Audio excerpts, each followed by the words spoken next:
बिस्मिल्लाहिर्रहमानिर्रहीम। आज पढ़ेंगे हम सेल मेम्ब्रेन। सेल मेम्ब्रेन क्या होता है? सेल मेम्ब्रेन को हम दूसरा नाम जो देते हैं वो प्लाज्मा मेम्ब्रेन भी देते हैं और इसको हम प्लाज्मा लीमा भी देते हैं। प्लाज्मा लीमा नाम भी इसको हम देते हैं। अब जो सेल मेम्ब्रेन है वो हमारे पास क्या होती हैं कि जो एनिमल सेल्स हैं उनमें ये आउटर मोस्ट होती हैं और जो हमारे पास प्लांट सेल है उसमें क्या होती है हमारे पास ये प्लांट सेल में सेल वॉल के नीचे होती हैं। सेल वॉल जो है सेल वॉल ऊपर होता है और इसके नीचे क्या होती है? सेल मेम्ब्रेन होती है। अच्छा, इसकी जो थिकनेस है वो कितनी होती है? 7 नैनोमीटर इसकी थिकनेस होती है। 7 नैनोमीटर इसकी थिकनेस होती है। उसके बाद इसमें मुख्तलिफ कंपोनेंट्स होते हैं। सबसे पहले जिसमें होता है फास्फोलिपिड। ये जो है ये फास्फोलिपिड होते हैं।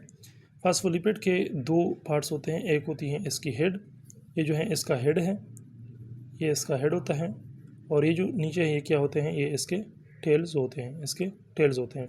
ये जो हेड है ये क्या होता है? ये पोलर होता है। क्या चीज़ होती है? पोलर होता है। अच्छा, उसके बाद ये जो है टेल ये नॉन पोलर होता है। क्या होता है? नॉन पोलर होता है। अब दूसरी चीज़ आती है वो प्रोटीन्स होती हैं। प्रोटीन्स हमारे पास दो किस्म की होती हैं। एक होती है इंट्रिंसिक प्रोटीन और एक होती है एक्सट्रिंसिक प्रोटीन्स। इंट्रिंसिक प्रोटीन्स जो हैं वो हमारे पास जैसे वाटर हो गया, आयंस हो गए, इनके लिए क्या करती हैं? ट्रांसपोर्ट प्रोवाइड करती है। इनके लिए यहाँ से वाटर हो गया, H2O, आयंस हो गए, वो इनके ज़रिए से अंदर आते हैं। क्योंकि वाटर जो है वो पोलर है तो यहाँ पर जो है ये हाइड्रोफिलिक होता है। ये जो हेड है ये क्या होता है? ये हाइड्रोफिलिक होता है। हेड क्या होता है? हाइड्रोफिलिक होता है। हाइड्रोफिलिक का मतलब होता है, हाइड्रो मीन्स वाटर, H2O, और फिलिक का मतलब होता है लव। क्योंकि ये वाटर से मोहब्बत करते हैं, क्योंकि ये जो है वाटर से मोहब्बत करते हैं तो इसी वजह से इसको हम हाइड्रोफिलिक कहते हैं और इसके थ्रू पानी तो यहाँ पर अंदर आ जाता है। लेकिन ये जो टेल होता है फास्फोलिपिड का, ये क्या होता है? ये हाइड्रोफोबिक होता है। हाइड्रो का मतलब है वाटर, जिसे पहले हमने पढ़ा, और फोबिया का मतलब होता है डर, डर या नफ़रत। ये वाटर से नफ़रत करते हैं, इस वजह से वाटर अंदर नहीं आ सकता। उसके बाद हमारे पास दूसरा जो प्रोटीन है वो है एक्सट्रिंसिक, या इसको हम पेरिफेरल प्रोटीन, इसको हम इंटीग्रल या इंट्रिंसिक प्रोटीन कहते हैं। ये क्या है? ये हमारे पास है पेरिफेरल या एक्सट्रिंसिक प्रोटीन इसको हम कहते हैं। जो एक्सट्रिंसिक प्रोटीन होते हैं या तो एबाव लेयर पर मौजूद होता है और या तो नीचे वाली लेयर पर मौजूद होता है। क्योंकि हमारे पास क्या है? सेल मेम्ब्रेन जो है वो एक लिपिड बाइलेयर से बना होता है। लिपिड बाइलेयर जो हमारे पास फ्लूइड मोज़ेक मॉडल है, सेल मेम्ब्रेन का एक मॉडल होता है कि उस किस तरह है, उसके मुताबिक जो है ये लिपिड बाइलेयर होती हैं। मतलब लिपिड की दो लेयर होती हैं, एक ऊपर एक नीचे, जिसमें प्रोटीन्स जो हैं, प्रोटीन्स आर फ्लोटिंग, जिसमें प्रोटीन्स फ्लोट करते हैं, जिसमें प्रोटीन्स जो है वो क्या करते हैं? फ्लोट करते हैं। अच्छा, अब जो है हमारे पास तीसरी चीज़ आती है वो हमारे पास क्या होती हैं? कार्बोहाइड्रेट्स होती हैं। अच्छा, इसमें जो लिपिड्स होते हैं वो कितने होते हैं? 20 to 40% होते हैं और जो प्रोटीन्स होते हैं वो 60 to 80% होते हैं। अब जो है हमारे पास क्या है?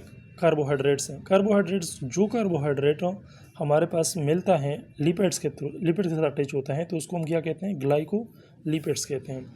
और जो कार्बोहाइड्रेट मिलता है किस चीज़ के साथ? प्रोटीन के साथ मिलता है तो उसको हम क्या कहते हैं? ग्लाइकोप्रोटीन कहते हैं।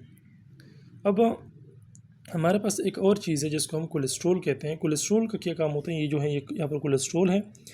कोलेस्ट्रॉल का क्या काम होता है? ये कोलेस्ट्रॉल जो है वो फ्लूइडिटी को मेंटेन रखता है, फ्लूइडिटी को मेंटेन रखता है। अब जो अगर अनसैचुरेटेड फैटी एसिड जो है, अनसैचुरेटेड लिपिड्स में अगर अनसैचुरेटेड फैटी एसिड ज़्यादा हो जाए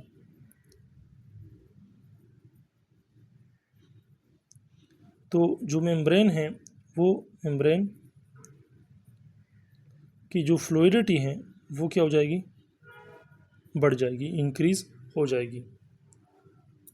अच्छा, उसके बाद हमारे पास जो सेल मेम्ब्रेन है, सेल मेम्ब्रेन इसका अगर मसल्स में हम देखते हैं, अगर हम न्यूरॉन्स में देखते हैं